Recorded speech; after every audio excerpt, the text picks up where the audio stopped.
Hello everyone, I'm BodineVictoria. Welcome to my kitchen, and today, this is my baking pan.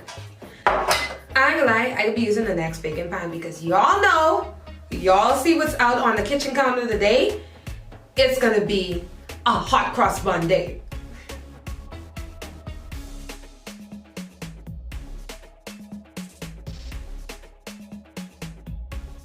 This Easter, HOMEMADE Bistro is keeping you out of the grocery stores and making your Easter meal that much more convenient. Get all of your fried fish with no bones with the snapper fillets that are included in the Easter meal kit, along with make yourself some codfish cakes, especially if you're eating light and you need a good appetizer or something to accompany your spring salad. And I'm showing you how to make some hot cross buns today, but if you don't want to go through all of the trouble, HOMEMADE has not only the hot cross buns, but the hot cross buns glaze and that frosting right in this week's meal kit.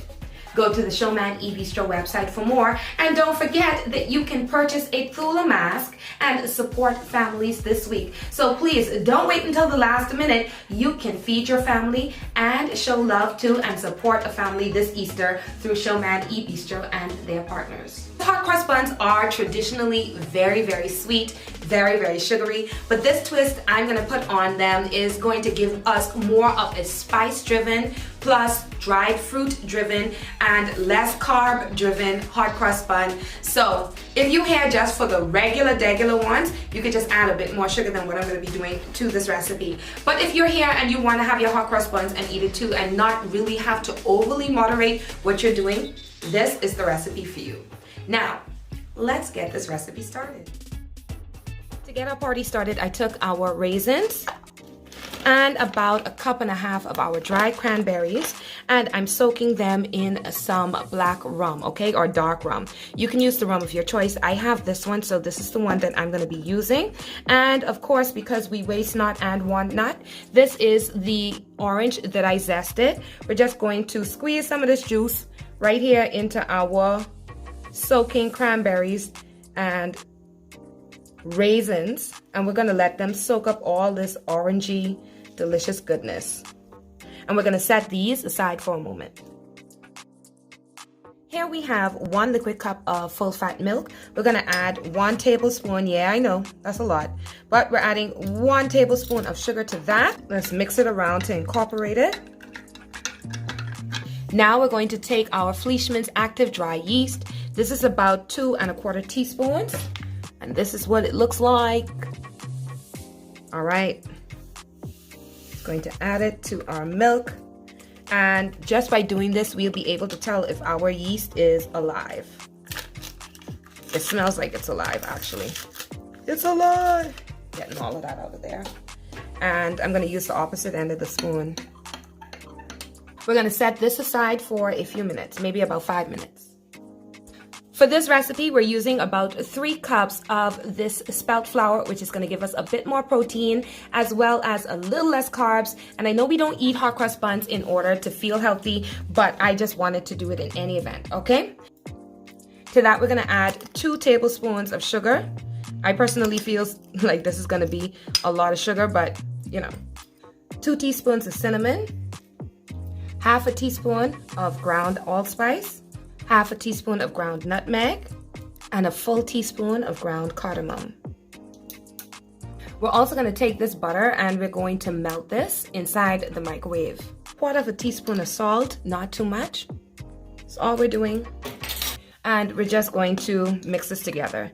I should be using a, what do you call that? A sieve, but I'm not. Because I don't have one, and I'm going to actually beat this egg.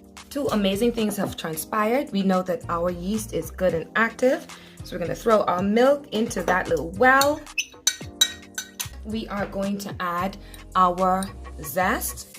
This is about a tablespoon of orange zest. Yum, yum, yum. And we're actually going to try to incorporate all of these right now. I'm using my spoon to begin with. Butter.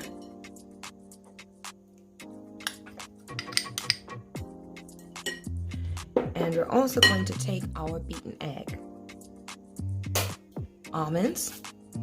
We shouldn't be adding the rum, but I'm going to put our nuts in here as well. Just a little bit of the liquid because the liquid is so good. All right. And let's just try to incorporate them as much as possible.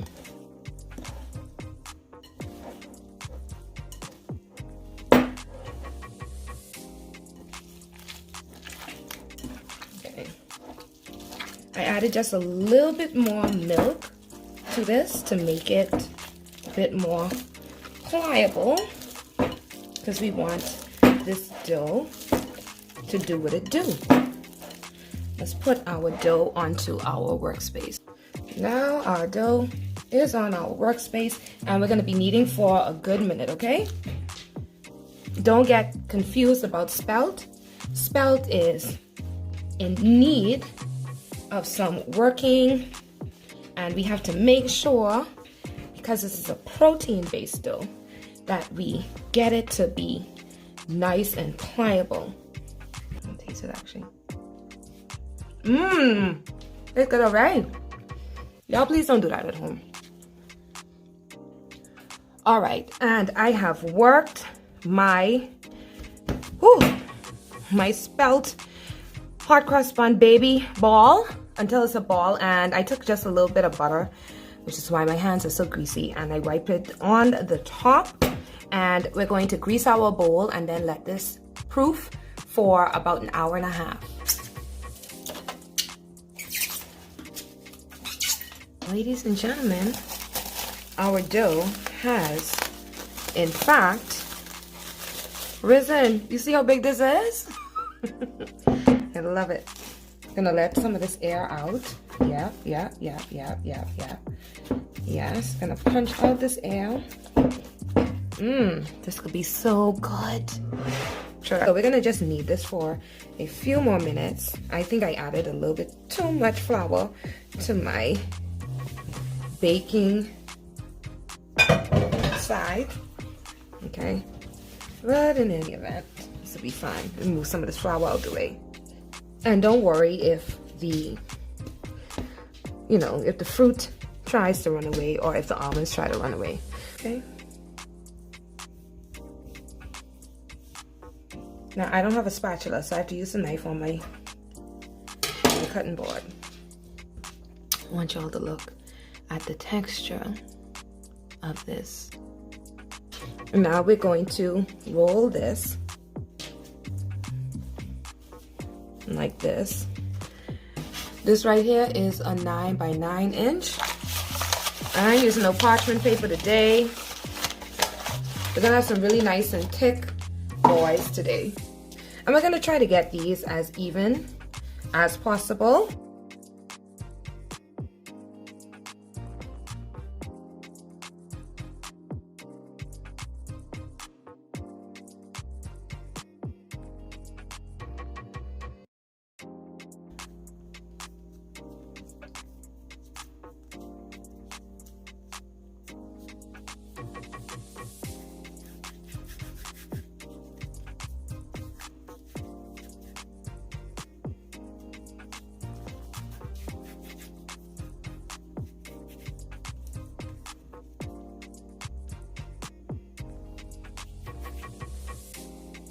Okay, and the baby goes right in the middle.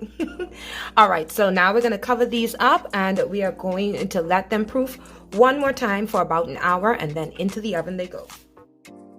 Ladies and gentlemen, that sound that you are hearing is the oven preheating, and this is what our buns have risen to.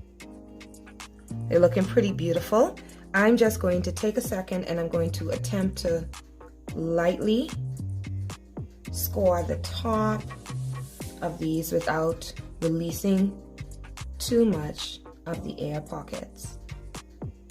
And if you look at these very carefully, you can see the orange rind, you can see all of the spices. Yes. And now we're going to do the same thing over here.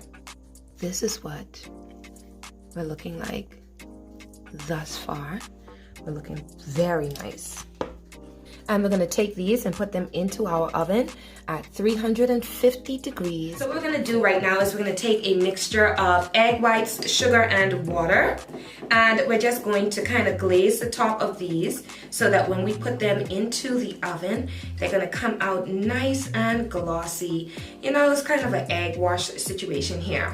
You don't have to do this if you just want them to be nice and regular. You can keep it that way, but I just want these to be super pretty. We're gonna take some milk and we're gonna add them in tablespoons. So this is 1 tablespoon, 2 tablespoons, 3 tablespoons. And I want us to just take note of how much. This is half a teaspoon of vanilla extract that we're gonna add to this. Okay.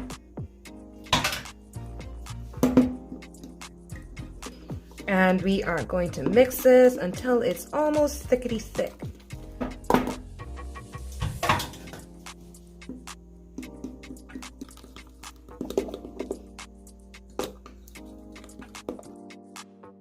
And you can look at how beautiful this icing is.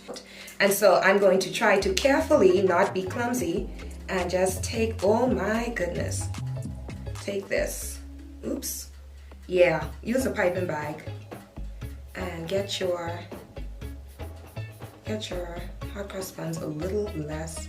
Well, this is gonna run a little bit more because it is hot, okay?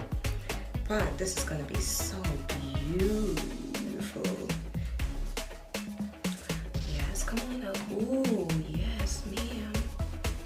Oh, it's very hot. It's very, very hot. Okay, where's it right there? And there we have it, ladies and gentlemen. A moist and fluffy, spicy, fruity, hot crust bun made from spelt to give you a little bit of protein, a little less carbohydrates, and a whole lot of flavor, spice, and fun.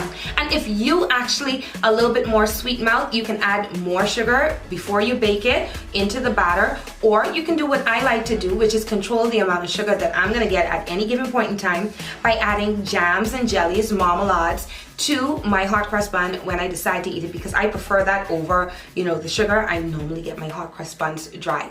But however you enjoy your hot crust bun, just know that now you can make it at home with little muss and no fuss at a fraction of the cost. And if you aren't trying to go through all of that, don't forget hot crust buns and the icing is included in this week's Showman eBistro meal kit. I'm just saying. There's a lot going on in the Showman eBistro kitchen, and so we want you to go to the Showman eBistro Instagram page as well to keep up to date with new recipes from yours truly, the home chefs, and of course some of the chefs from the University of the Bahamas who have been hanging out and being mentored by Showman themselves. And if you enjoyed today's recipe, please, please, please, please, please leave us a like on this video, comment in the comment section, and subscribe, hit the notification bell, and if you really, really like it, then share it with your family and friends so that we know that it's real. Your support goes a whole long way in ensuring that, you know, I continue to bring you these episodes and bring you interesting content that you are going to enjoy. Don't forget to join us on the BodinePot Show Instagram and Facebook pages. And if you want this recipe, head on over to BodinePot.com and find the blog, and you'll find this and a few other recipes there for you and available. I'm BodineVictoria. Thank you so much for joining me here in my kitchen this Easter. Shout out to all the Aries, because it's Aries season. We gonna have a birthday this year. Woo! And don't forget, when she moist, she fluffy, she sweet, don't let any and everybody dig up in your pot. Bye.